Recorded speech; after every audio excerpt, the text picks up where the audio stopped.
कळकळ कळवळ आहे, लेखन दुय्यम आहे।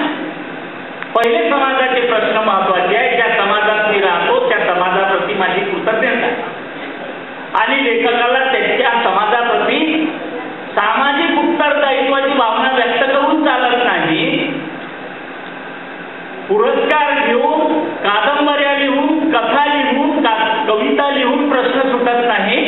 आंदोलन उभं करावं, आंदोलनानं समान मन जागवावं लागतं, तेव्हा प्रश्न सुटत असतात, तेव्हा सरकारला जात। दुसऱ्या बाजूला समाजात काय झालं, आमचे आदिवासी आधी इंग्रजांनी नागावलं आणि त्यानंतर स्वातंत्र्य मिळाल्यानंतर 56 वर्ष झाले, 65 वर्ष झाले, स्वातंत्र्य मिळून किती वर्ष झाले, आमचे आदिवासी अजूनही शहरात येण्याची, महारस्त्याने शहराला जोडण्याची वाट पाहत। रस्ते झाले नाही, विजेचा तर शहरातच पत्ता, आदिवासी भाग सोडून। आमचे गुरुजी शाळेमध्ये किती विद्यार्थ्यांना शिकवतात आणि काय शिकवतात ते वसंतरावांनी, ते गुरुजी असल्यामुळे जाणलेलं होतं आणि त्यांनी जेवढं सुधारवण्याचा प्रयत्न केला तेवढं सुधारवण्याचा प्रयत्न केला त्यांच्या काळात। आणि आत्ताचं उदाहरण त्यांनी सांगितलं की आदिवासी भागामध्ये शाळा कशा चालतात, आदिवासींच्या भाषेमधून त्यांना शिक्षण का दिलं जातं, हा माझा प्रश्न।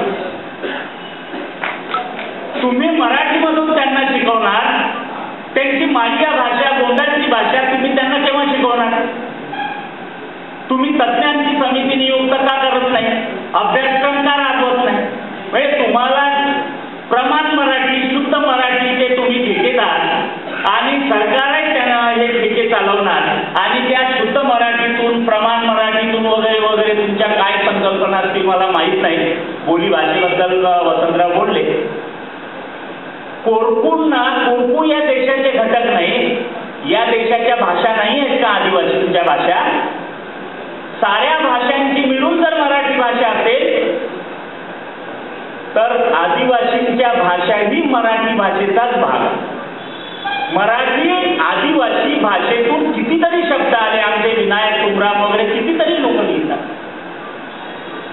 आलेलं आहे मराठीमध्ये, बरंचसं आदिवासी साहित्य आलेलं आहे, आदिवासी भाषा आलेली आहे। तर आदिवासींना आदिवासींच्या भाषेतून शिकवलं जातं, मास्तर शाळेमध्ये जात नाही, पगार घेतात आणि पावसाळ्यामध्ये रस्ते बंद होतात, शिक्षणाची ही दुरावस्था। आणि आमचे प्रभू राजगडकर त्यांनी आदिवासींबद्दल काय म्हटलेलं आहे ते तुम्हाला सांगितलं पाहिजे। आम्ही सुद्धा आदिवासींकडे कोणत्या भूमिकेतून जातो, आम्ही जंगलात जातो हवा पालन करण्यासाठी, बरोबर आहे? आम्ही जंगलात जातो हवा पालन करण्यासाठी आणि पोट फुगलेले काळे भिन्न लहान बालकं आमच्या समोर येतात तेव्हा आम्ही त्यांचे फोटोग्राफ घेतो घरी दाखवण्यासाठी की आम्ही गेलो होतो तिथे आणि असे आदिवासी लोक असतात। आदिवासी म्हणजे झाडं, गवत, दगड धोंडे, मिशनऱ्यांना शुद्ध करण्यासाठीची वस्तू, राजकारण्यांच्या हातातलं खेळणं। आदिवासी म्हणजे सर्व समाजासाठी एक प्रयोगशाळा। प्रत्येक जण येतो आदिवासी भागात, सरकार येतं, पॅकेज येतं, आदिवासी कल्याणाच्या योजना येतात। आदिवासींचं कल्याण अजूनही झालेलं नाही, ते आदिवासीच बिचारे, ते आमच्या भाषेमध्ये शिकत नाहीत, त्यांना आपली भाषा समजत नाही आणि शिक्षणापासून वंचित, रस्त्यांपासून वंचित, मुख्य प्रवाहापासून वंचित, अन्नधान्यापासून वंचित। किती मोठ्या प्रमाणावर महाराष्ट्रामध्ये कुपोषण होतं, आपण सर्व लोक बातम्या वाचतो।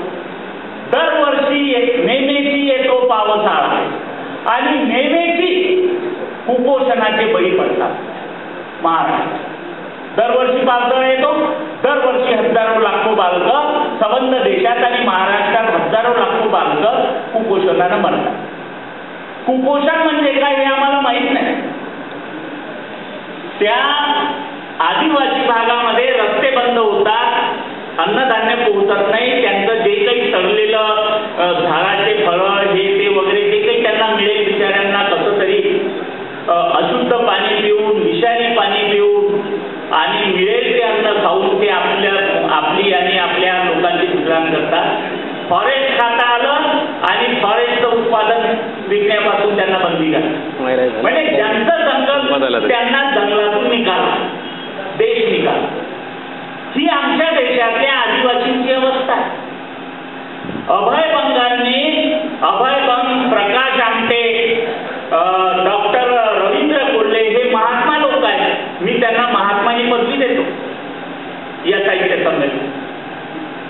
भामरागडमध्ये प्रकाश आमटे काम करतात, आनंदवनमध्ये विकास आमटे काम करतात, मेळघाटामध्ये